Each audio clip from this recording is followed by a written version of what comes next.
Self-control has nothing to do with willpower. A judge's lunch break proves it. I'm going to give you a task. For the next 10 seconds, think about anything you want. Anything at all. Just follow one rule. Do not think about a white bear. Go. So, how did that go? I already know. Your head was full of that bear. Nothing but bear. You couldn't get rid of it if you tried. And trying, that was exactly the problem. That's called the white bear experiment. It's one of the most important findings in the psychology of self-control. And it explains something you've probably been blaming yourself for your entire adult life. You know the moment. You promise yourself you will absolutely not stay up late tonight. Then you're lying in bed, scrolling short videos. You look up. It's 1 a.m. You know the report is due next week. You know exactly what needs to happen. And you don't move. Then you hate yourself for it. And then you do it again next week. Today, I want to talk about Ryan Holiday's book on discipline, and specifically about why the standard advice you've been given isn't just unhelpful. It's actively making things worse. Because after more than a decade of studying how people actually behave, not how they say they behave, Holiday landed on something uncomfortable.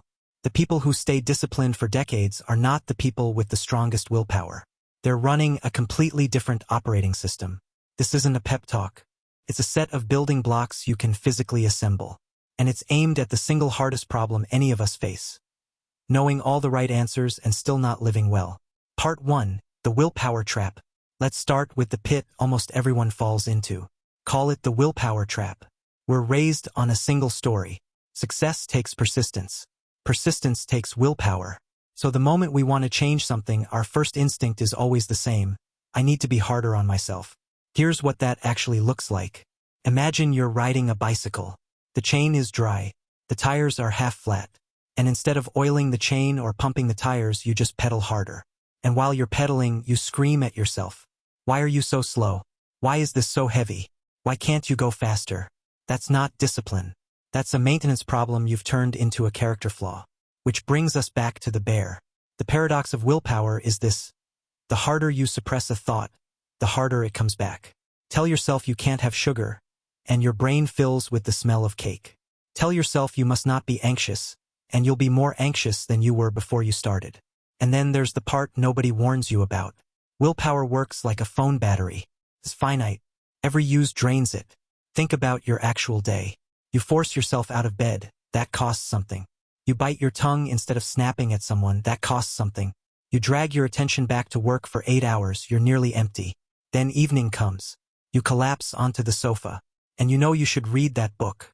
And you pick up your phone instead. You did not become a worse person between 9 in the morning and 9 at night. Your battery hit 0. And then you sat there calling yourself lazy for it. Which isn't just wrong. It's cruel. Part 2. Stop fighting yourself. Start moving the furniture. So what's the alternative? The book's answer is startlingly blunt. Don't use willpower. People who are genuinely good at self-control are never grinding. They're running a system.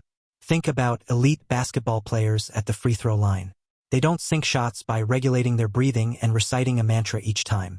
They sink shots because they've taken that shot tens of thousands of times, and their muscles remember it so their mind doesn't have to.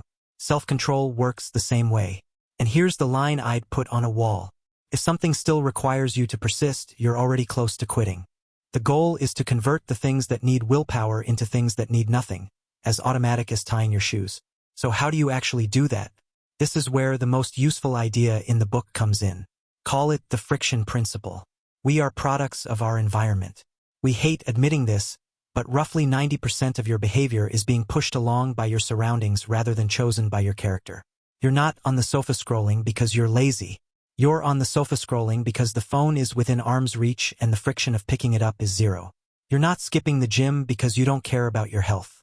You're skipping it because changing clothes, leaving the house, and driving their stacks up an enormous amount of friction between you and the barbell. So the trick isn't building more inner strength. The trick is adjusting the friction outside you. Whatever you want to do, drop the friction to nothing. Whatever you don't want to do, raise the friction until it's absurd. The book gives it a name, the 20-second rule. Want to build a reading habit? Put the book on your pillow and throw your phone in the living room.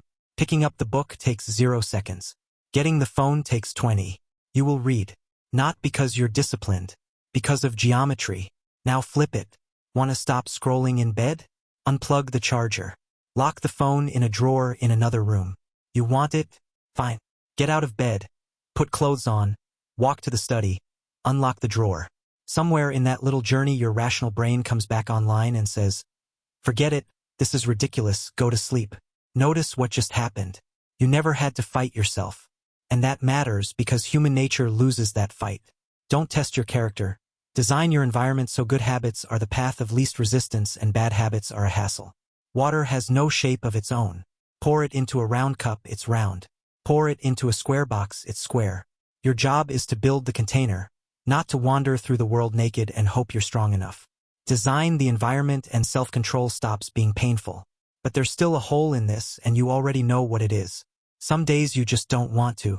And no amount of furniture rearranging fixes a mood. Part 3. Tie yourself to the mast. Which brings us to the third layer. Pre-commitment. Here's the definition. While you are still rational, you build a trap for the future version of you who won't be. There's an old Greek story that gets this perfectly. Odysseus has to sail past the sirens. Their song is so beautiful that sailors who hear it throw themselves into the sea. Odysseus wants to hear it. He also wants to live. So he does something clever. He orders his crew to tie him to the mast. Tightly. And he gives one further order. No matter how much I beg, do not untie me. Then he has his men plug their own ears with wax. That's pre-commitment. In a moment of clarity, he stripped his future impulsive self of the authority to make decisions. You need your own version of that moment. Say you want to save money. Payday arrives, and right then, while you're still thinking clearly, you set up an automatic transfer that moves 30% into an account you can't easily touch.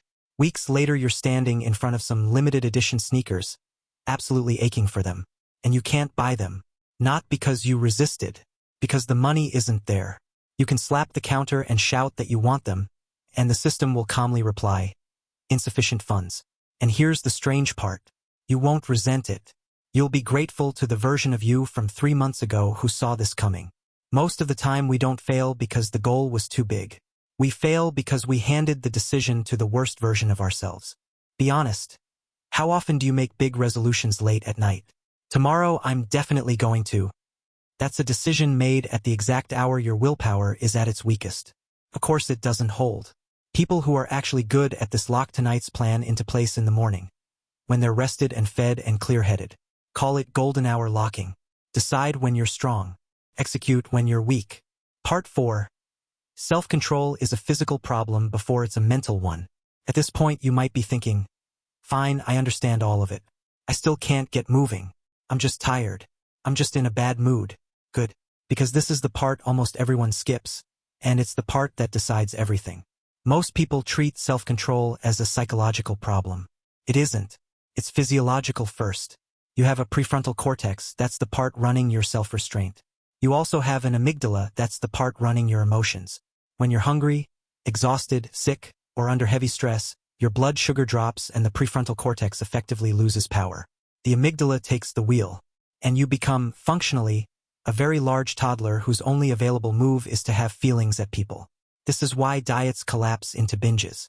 You go hungry and hungry and hungry and then you detonate. That's not weak character. That's your body sending a distress signal, and you interpreting it as a moral failing. Now here's the study in this book that genuinely rattled me. Researchers looked at judges granting parole. Judges, professionally trained, institutionally accountable, the closest thing we have to designated rational actors. Right after lunch, the approval rate was around 65%. Just before a meal break, when they were running on empty, it dropped to nearly zero. Same judges. Same kinds of cases. Different blood sugar. Sit with that. Someone's freedom was decided by whether the person in the robe had eaten. If that's what hunger does to a trained judge, what exactly do you think it's doing to you at 11 at night? So the first principle here isn't try harder. It's much less glamorous than that. Never make an important decision while hungry. Never take on temptation while exhausted. If you've got something big to do tomorrow, the preparation isn't a motivational video. It's a real meal and a full night's sleep.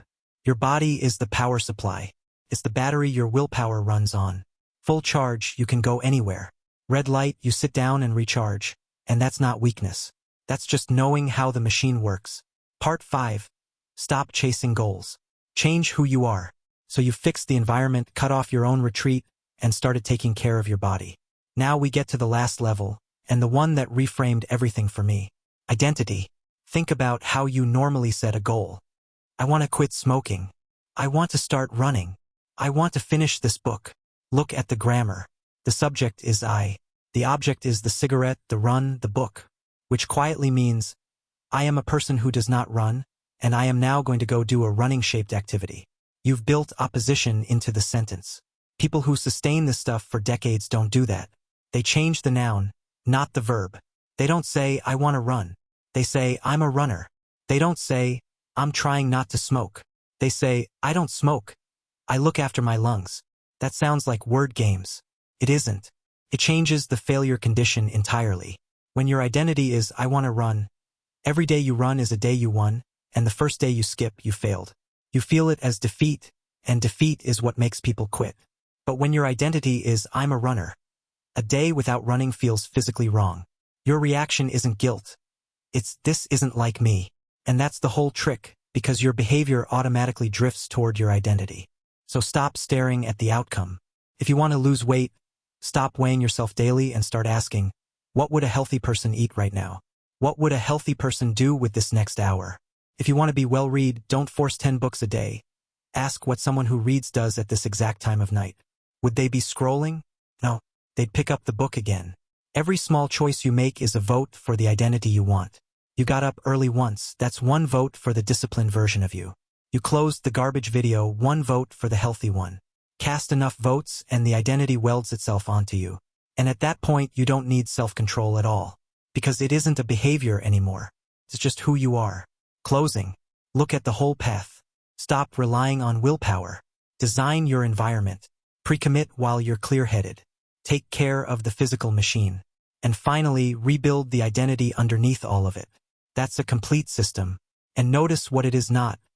It's not a prison you lock yourself into. It's the opposite. It's how you stop being a servant to your impulses and start being the person who runs your own life. We assume self-control is a painful war. It isn't. It's a game, and you're allowed to write the rules before you play. So stop using brute force. Design the rules. Build the system. Become the person. The moment you no longer have to persist is the moment you're actually free. I'll leave you with the line from the book that I keep coming back to. When the right action becomes the easiest one and the wrong action becomes the hardest one, self-control happens by itself. So here's what I want in the comments, and be specific, not a resolution, a piece of furniture. Name one thing you're going to physically move tonight. The phone out of the bedroom. The snacks off the counter. The running shoes by the door. Not what you're going to try harder at. What you're going to move. Because the bear doesn't leave when you tell it to. You have to change the room.